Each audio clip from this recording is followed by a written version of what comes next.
ఇచ్చిన తర్వాత మరి పండగ సాయన్న అనేటువంటి భగత్ సింగ్ కన్నా 100 రెట్లు గొప్పోడైన పండగ సాయన్నని ఎవరు చంపాడు? పండగ సాయన్నని ఎవరు కుట్రలు పన్ని, ఎవరు కుతంత్రాలు పన్ని, ఎవరు బలి తీసుకున్నారో ఆ బలి తీసుకున్నటువంటి ఆ రెడ్డి రాజుల యొక్క వారసులు ఇప్పుడు ఎవరు రంగారెడ్డి జిల్లాని, తెలంగాణ గడ్డని ఎవరు పరిపాలిస్తున్నారు? ఈ చరిత్ర ముదిరాజు బానిసలకి తెలిస్తే 24 గంటల విప్లవం వచ్చి తెలంగాణ గడ్డ మన చేతికి వస్తుంది. ఈ రాజ్యం ఎప్పుడైనా కూడా చరిత్ర పునరావృతమైంది. చరిత్ర పునరావృతమైంది.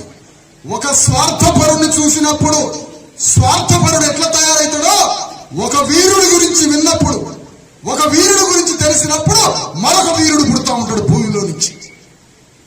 మరి ఎవరా వీరుడు? లక్షల కోట్ల ఆస్తి, వేల కోట్ల ఆస్తి, ఒక భూమండలం రాసిచ్చిన సరిపోని వీరుడు మన జాతిలో పుట్టాడు. పండగ సాయన్న అనే వీరుడు. ఇంత గొప్పవాడు భారతదేశ చరిత్రలో ఇంత పెద్ద విప్లవ వీరుడు లేడే. తాను మరణించే సమయానికి గుండె ఎంత బద్దలై ఉంటది. నేనేం తప్పు చేస్తే ఈ లోకం నన్ను చంపుతున్నది, నేనేం తప్పు చేస్తే నన్ను ఈ లోకం నరికి చంపుతున్నదని గుండె బగిలి ఎంత దుఃఖించుంటాడో ఆ రాత్రి పూట.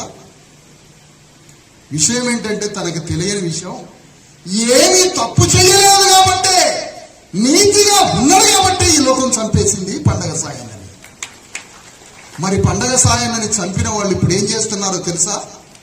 రంగారెడ్డి జిల్లాని, తెలంగాణ గడ్డని పరిపాలిస్తున్న ఈ రెడ్డి రాముల రాజ్యమే పండగ సాయన్నని బలి తీసుకున్నదని ఈ సభాముఖంగా చెప్తున్నాను. మన పండగ సాయన్నని చంపిన వాళ్ళు ఇప్పుడు రాజ్యం